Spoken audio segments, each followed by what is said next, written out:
सुंदरवन के जंगल में रानू नाम की एक चिड़िया रहा करती थी। रानू चिड़िया घरों को बहुत ही अच्छे से रंग किया करती थी, जिसके कारण जंगल के सभी पक्षी रानू चिड़िया से अपना घर रंग कराते थे। रानू चिड़िया के घर के सामने ही और एक घर था, जिसमें एक कालू नाम का कौवा रहता था। कालू कौवा बहुत ही आलसी और लालची था। वो दूसरों का तरक्की देखकर बहुत जलता था।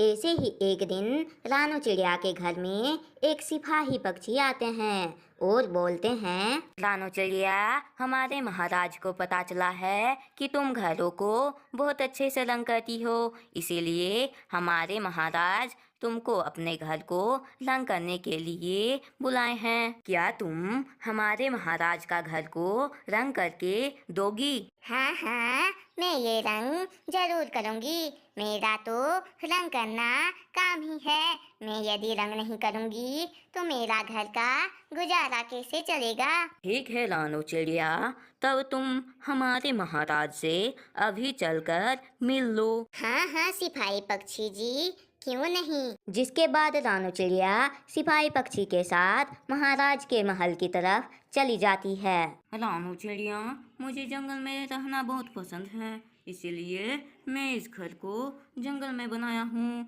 तुम यदि इस घर को अच्छे से रंग कर दी तो मैं तुम्हें ढेर सारा सोने का सिक्का दूंगा, और यदि अच्छे से रंग ना कर पाई तो मैं इसका सजा भी दूंगा। नहीं नहीं महाराज, मैं आपका घर बहुत अच्छे से रंग कर दूंगी। बस आप मुझे 2 दिन का समय दीजिए। ठीक है रानू चिड़िया, मैं तुम्हें 2 दिन का समय देता हूँ, लेकिन 2 दिन में पूरा घर रंग हो जाना चाहिए। हाँ हाँ महाराज जी, आपका घर 2 दिन में पूरा रंग हो जाएगा। आप निश्चिंत रहे, मैं कल से ही रंग करने का काम शुरू कर दूंगी। ऐसा बोलकर रानू चिड़िया अपने जंगल की ओर निकल जाती है। अगले ही दिन रानू चिड़िया सारा रंग लेकर महाराज के जंगल के लिए निकल जाती है। यह बात कालू कौवा को भी पता चलता है। अरे बाप रे, ये रानू चिड़िया यदि उस महाराज के घर को अच्छे से रंग कर देगी तो वो महाराज तो रानू चिड़िया को ढेर सारा सोने के सिक्के देंगे, जिससे रानू चिड़िया तो बहुत अमीर बन जाएगी और रानू चिड़िया को कभी भी किसी घर को रंग करने का काम नहीं करना पड़ेगा, और मैं ऐसा होने नहीं दे सकता। ऐसा सोचकर कालू कौवा योजना बनाने के लिए लग जाता है। कुछ ही देर में उसके मन में एक तरकीब आता है। हाँ, जब रानू चिड़िया महाराज के घर को रंग करके चली जाएगी तब मैं जाकर महाराज के घर को काला रंग कर दूंगा, जिससे क्रोधित होकर महाराज रानू चिड़िया को कड़ी से कड़ी सजा देंगे। ऐसे बोलकर कालू कौवा महाराज के जंगल वाले घर के पास चला जाता है और छुप छुप कर रानू चिड़िया को देखने लग जाता है। शाम होते होते रानू चिड़िया महाराज के पूरे घर को रंग कर देती है और वहां से चली जाती है। जिसके बाद कालू कौवा महाराज के घर के पास चला जाता है और उस घर में काला रंग कर देता है।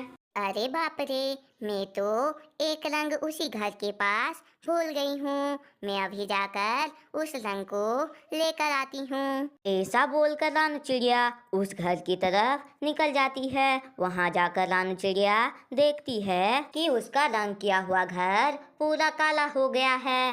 तब रानू चिड़िया ये देख बहुत उदास हो जाती है और बोलती है, हे भगवान, मैंने इस घर को तो बहुत अच्छे से रंग किया था, लेकिन किसी दुष्ट पक्षी ने इस घर को काला रंग कर दिया है। इस घर को यदि महाराज ने देख लिया तो मुझे तो कड़ी से कड़ी सजा मिलेगी। इससे पहले ही मैं इस घर को अच्छे से रंग कर देती हूँ। जिसके बाद रानू चिड़िया दोबारा से उस घर को रंग करने के लिए लग जाती है। कुछ ही देर में रानू चिड़िया उस घर को पूरा रंग कर लेती है। मेरे पास समय बहुत कम है और इस बार यदि मेरा घर किसी ने खराब कर दिया तो मैं दोबारा से रंग भी नहीं कर पाऊंगी, जिसके कारण महाराज मुझे कड़ी सी कड़ी सजा देंगे।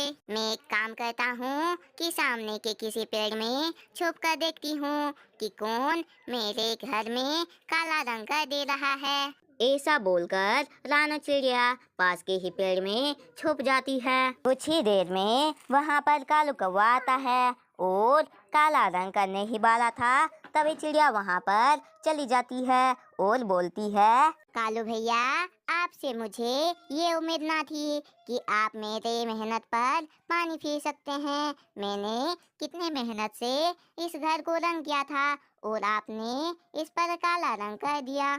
इसके लिए तो आपको सजा तो मिलनी ही चाहिए। मैं महाराज से बोलकर आपको सजा दिलाऊंगी। ऐसे ही रानो चिड़िया और कालू कौवा बात कर ही रहे थे कि तभी महाराज अपने सैनिकों के साथ वहाँ पर आ जाता है। वाह रानो चिड़िया, तुमने तो मेरा घर को बहुत ही अच्छे से रंग किया है। मुझे ये घर बहुत पसंद आया। मैं तुम्हें जरूर इनाम दूंगा। ये लो सोने के सिक्के और बोलो, तुम्हें मेरा घर को रंग करने में कोई परेशानी तो नहीं हुई ना?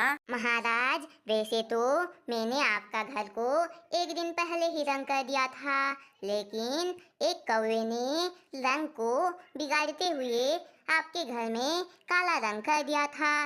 रानो चिड़िया, तुम उस कौवे का नाम बताओ। मैं उस कौवे को कड़ी से कड़ी सजा दूंगा।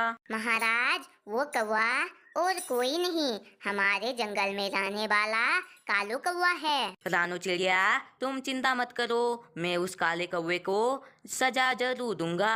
तुम अब अपना घर चली जाओ। जिसके बाद रानो चिड़िया सोने के सिक्कों को लेकर अपना घर चली जाती है और महाराज कालू कौवे को अपने दरबार में बुलाते हैं और उसे कड़ी सी कड़ी सजा देते हैं। दूसरी तरफ रानो चिड़िया उन सोनों के सिक्कों को बेचकर बहुत अमीर बन जाती है और खुशी खुशी रहने लगती है। एक जंगल में एक चिड़िया रहा करती थी जिसका नाम रानो चिड़िया था।